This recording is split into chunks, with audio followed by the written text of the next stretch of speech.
maleficent influence issuing from these professionals, and hence were on their guard and behaved toward them in a corresponding manner and very carefully. Namely, in former centuries, such artists or actors were everywhere relegated by other beings to the lowest caste and were regarded with contempt. And even at the present time, there in many communities, for instance on the continent Asia, it is not proper to shake hands with them, as one almost always does when meeting beings similar to oneself.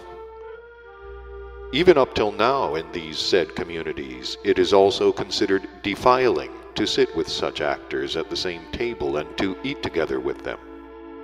But the contemporary beings of that continent,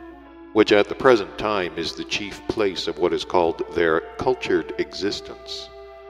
not only put these contemporary actors on a level with themselves in their inner relations, but even largely imitate their appearance, and at the present time do so pretty thoroughly. The custom of shaving the beard and mustache, now followed by all your favorites, is a very good example for confirming what I've just said. I must tell you that in past epochs, these terrestrial professional actors had always to go with shaved mustaches and beards during the ordinary process of their existence. They had to shave these expressors of masculinity and activity, first of all because, always playing the roles of other beings, they had often to change their appearance, and for this they not only had to put on their face a corresponding what is called paint, but also to wear wigs and false mustaches and beards, which they could not possibly do if they had their own beards and mustaches, and secondly, because the ordinary beings of all former communities there,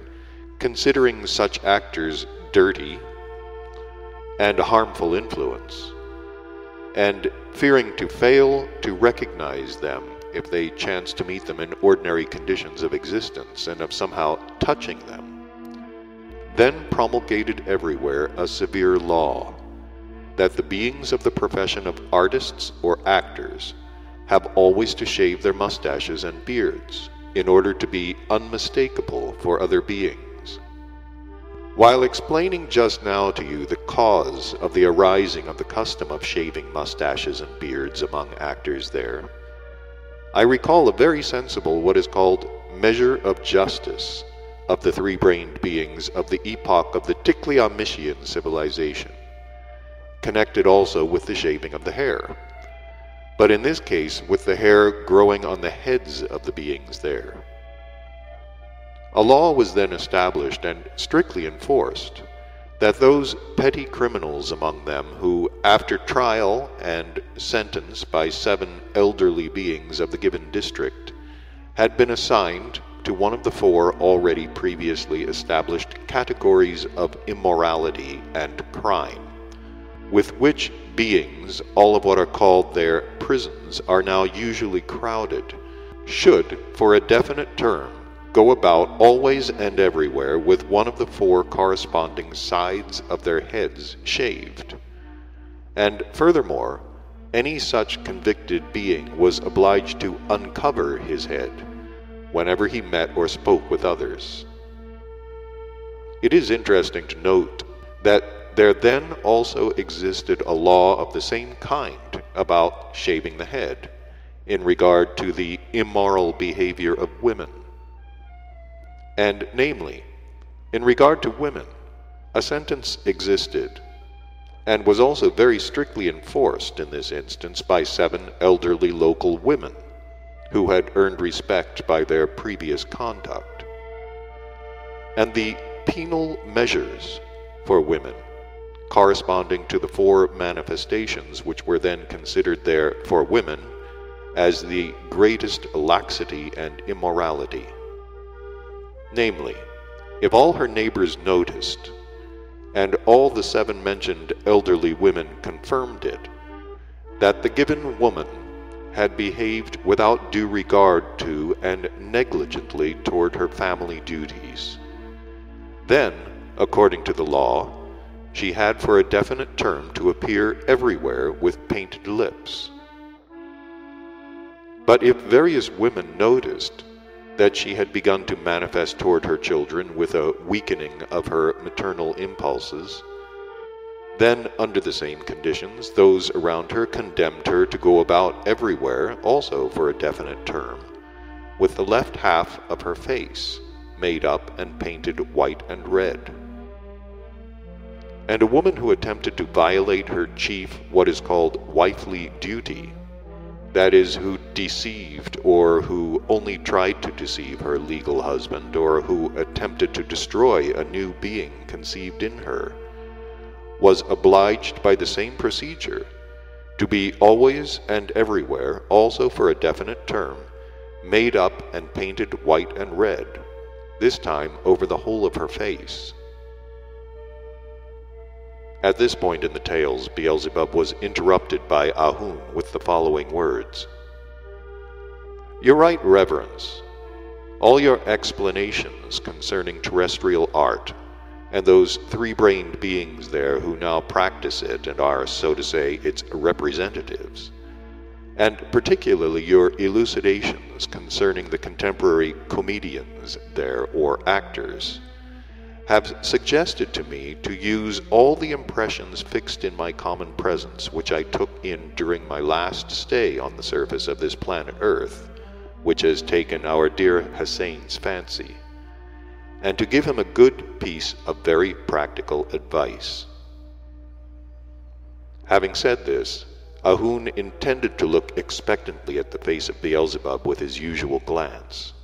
that is, without blinking for a long time. But as soon as he had noticed his usual, though always sorrowful, yet kind and indulgent smile, he, without waiting for the requested permission, and as if confused, at once turned this time to Hussein and spoke as follows: "Who knows? Maybe, our dear Hussein, you will indeed have to be on that planet Earth and to exist among those peculiar three-brained beings who have taken your fancy." And this time, again keeping the style and intonations of Beelzebub himself, he continued: "It is just for this reason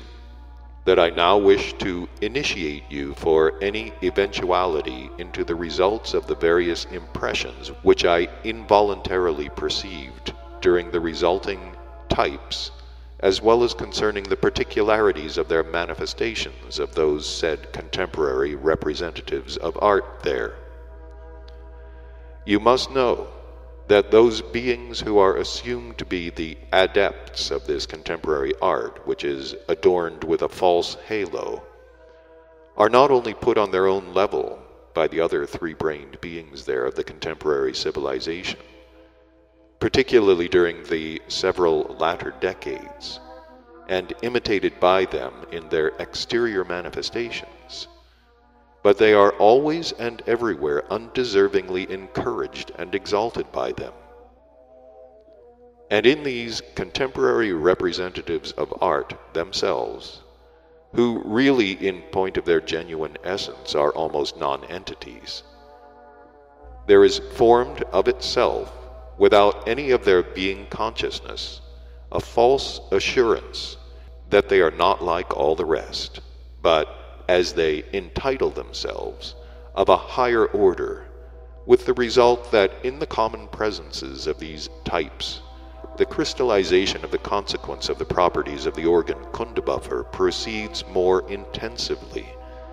than in the presences of all the other three-brained beings there. Just in regard to such unfortunate three-brained beings, the surrounding abnormal conditions of ordinary being existence are already so established that there are bound to be crystallized in their common presences and to become an inseparable part of their general psyche those of the consequences of the organ Kundabuffer, which they now themselves call swagger, pride, self-love, vanity, self-conceit,